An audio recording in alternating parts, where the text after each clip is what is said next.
Alamin ang latest weather update ngayon dito sa Sir Aris Official Weather News Today. Uli nga po mapaulan sa malaking bahagi ng bansa dahil pa rin sa iba't ibang weather systems.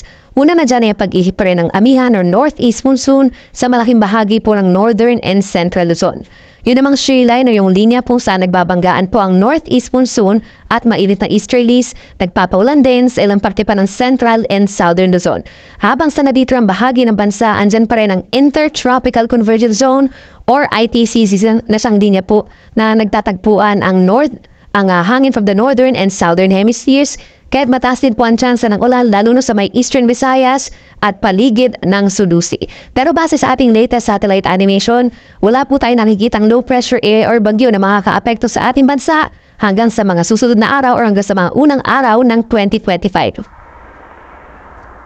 Asahan nga po mapaulan sa malaking bahagi ng Luzon dahil sa epekto ng shear line at ng intertropical convergence zone. Kabilang na dyan ang mainland Cagayan, gayon din ng Isabela, pababa ng Aurora, Quezon, lalo na dito sa may areas po ng Laguna and Rizal, malaking bahagi ng Bicol Region at dito rin po sa malaking bahagi ng Mimaropa. Asahan nga po yung mga minsan malalakas na mga pagulan at mga thunderstorms na posibleng magdulot ng mga pagbaha at pagguho ng lupa. Dahil saturated na po yung lupa, mataas nga po yung chance na nagkakaroon tayo ng mga landslides dun sa mga areas ng Quezon and Bicol Region.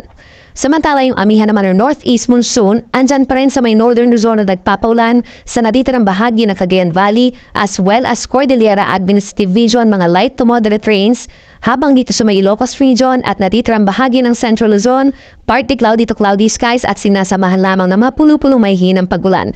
For Metro Manila, Cavite and Batangas, may mga pagulan po as early as this morning hanggang mamayang tanghali, pero pagsapit ng hapon, partly cloudy to cloudy skies at may chance na lamang po ng mga pulupulong ulan or thunderstorms. Sa Metro Manila, temperatura ay mula 24 hanggang 31 degrees Celsius, habang malamig pa rin dito sa may Baguio City mula 17 to 23 degrees Celsius. Sa ating mga kababayan po dito sa Palawan, asahan pa rin po yung madalas na malalakas sa mga paulan, lalo na sa may central and southern portions. Epekto po yan ng ITCZ, so wala po tayong bagyo sa ngayon.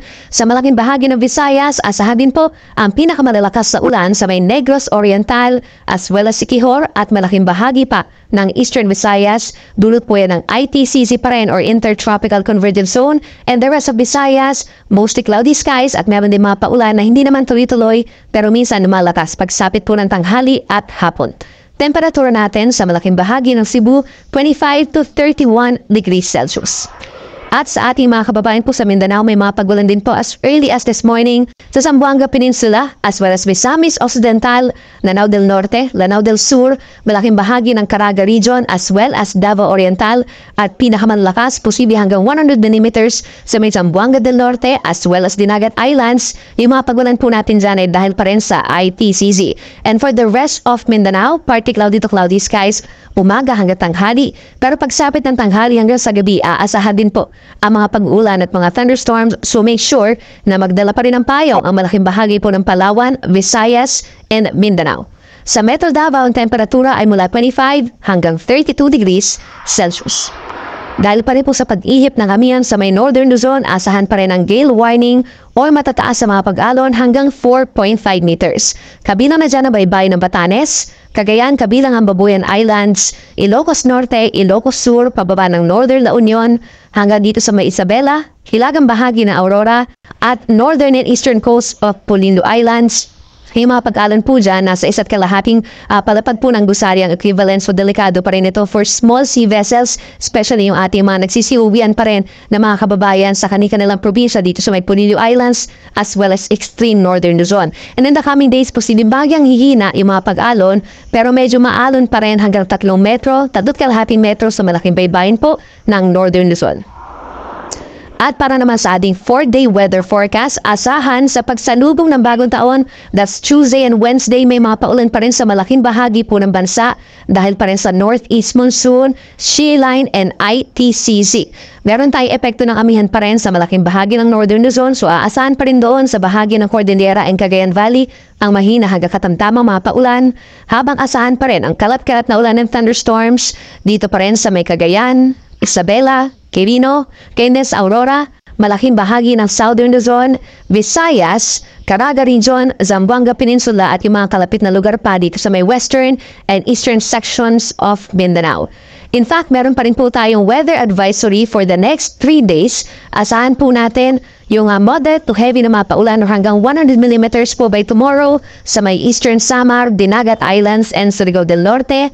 Hanggang posible rin po ang moderate to heavy rains pagsapit ang unang araw ng 2025 sa may Albay, gayon na sa Sorsogon, Northern Samar, Eastern Samar, Leyte, Southern Leyte, Dinagat Islands, and Surigao del Norte. Habang nga nandito ang bahagi nga ng ating bansa dito sa may rest of Visayas, northern portion of Mindanao, eastern and southern Luzon, mataas nga po ang chance rin ng mga kalat-kalat na ulan at mga thunderstorms. Mag-ingat pa rin po sa mga banta ng baha at pagbuho ng lupa. Para naman po sa January 2 and 3, that's Thursday and Friday, makakaranas pa rin ng mga paulan ng ilang bahagi po ng Luzon dahil aakyat yung mga cloudiness papunta dito. Nandyan na yung epekto ng She Line plus yung northeast monsoon nasa natitirang bahagi ng Northern Luzon. Asahan ang kalat-kalat na ulan and thunderstorms over most of Ilocos Region, Cordillera Region, Cagayan Valley, pababa ng Aurora, Quezon, Camarines Norte at yung mga kalapit na lugar pa sa may Bicol Region and Calabarzon. Kaya't mag-ingat pa rin sa mga banta ng baha at landslides at siguruhin pa rin na meron tayong dalang payong. Habang ang Metro Manila at natitirang bahagi ng Luzon, Visayas and Mindanao, makakaasa pa rin po na mga pulo-pulo mga paulan or pagkildat pagkulog at bahagyo maulap na kalangitan na minsan lagiging makulimlim ang panahon.